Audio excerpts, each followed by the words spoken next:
Nehemiah Chapter 9, King James. Now on the 24th day of this month, the children of Israel were assembled with fasting, and with sackcloths, and earth upon them. And the seed of Israel separated themselves from all strangers, and stood and confessed their sins and the iniquities of their fathers.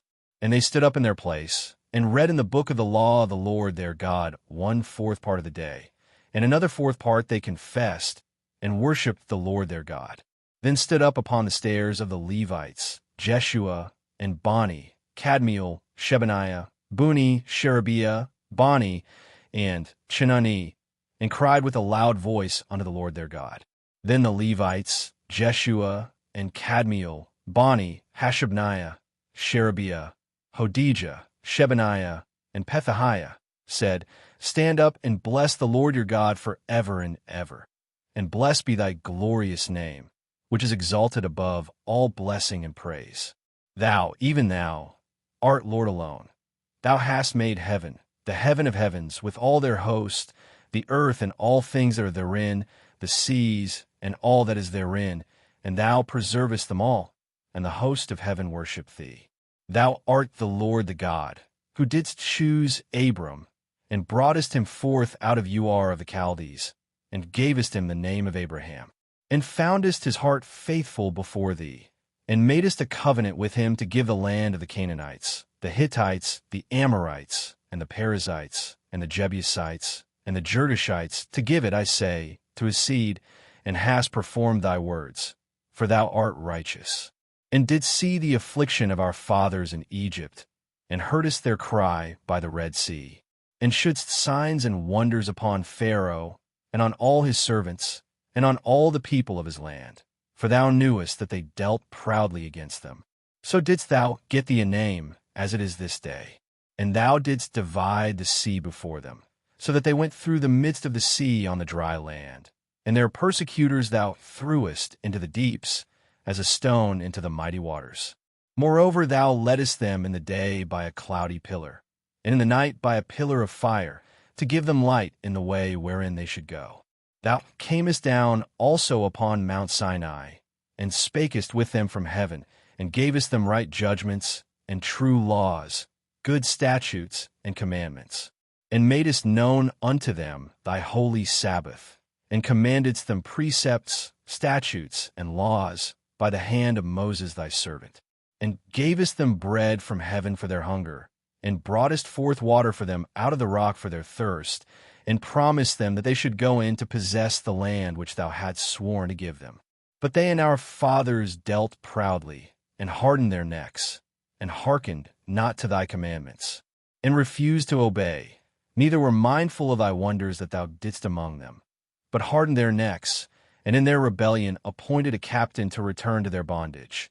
But thou art a God ready to pardon, gracious and merciful, slow to anger, and of great kindness, and forsookest them not. Yea, when they had made them a molten calf, and said, This is thy God that brought thee up out of Egypt, and had wrought great provocations. Yet thou in thy manifold mercies forsookest them not in the wilderness. The pillar of the cloud departed not from them by day, to lead them in the way, neither the pillar of fire by night, to shew them light, and the way wherein they should go. Thou gavest also thy good spirit to instruct them, and withheldest not thy manna from their mouth, and gavest them water for their thirst.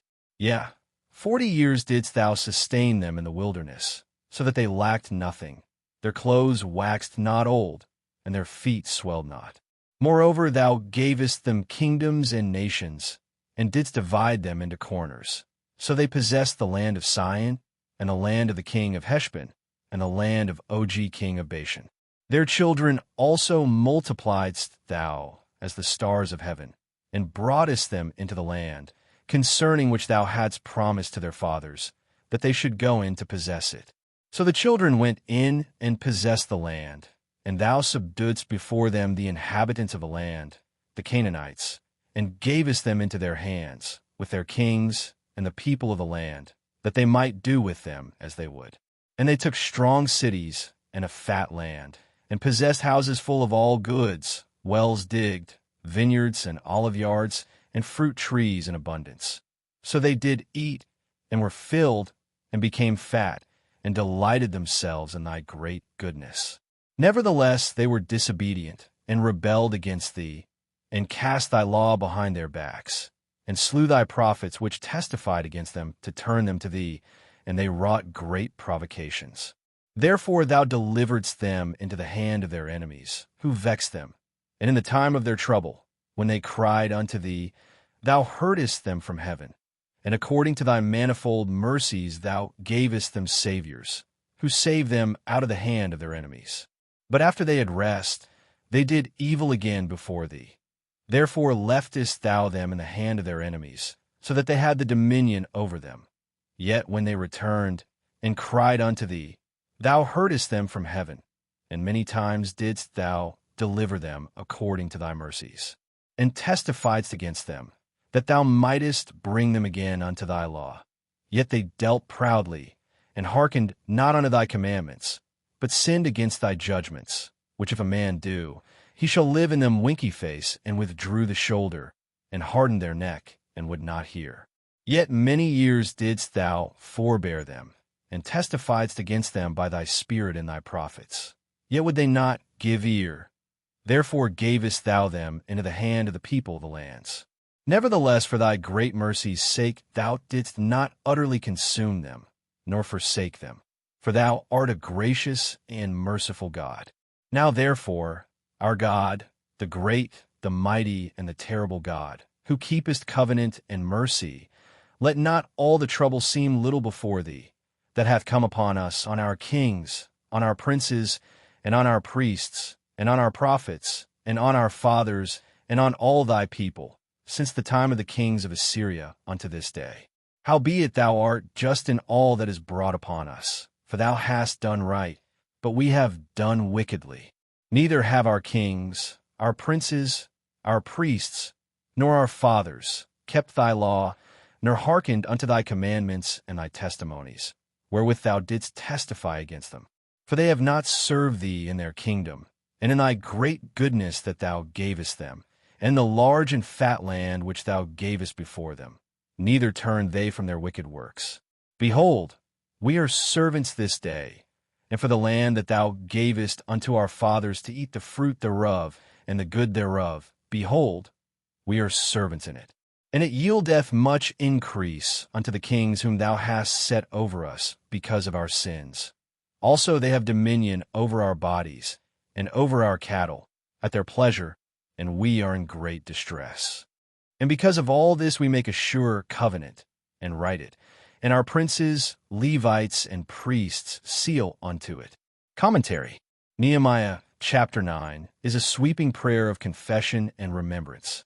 The people recount God's faithfulness from Abraham to the wilderness, through conquest and rebellion, exile and mercy. The pattern is clear. God was righteous and merciful. The people were stubborn and sinful. Yet again and again, he delivered them. This chapter teaches that true revival remembers both God's goodness and our failure, leading to humble confession and renewed covenant commitment. God remains gracious and merciful, ready to restore those who return to him.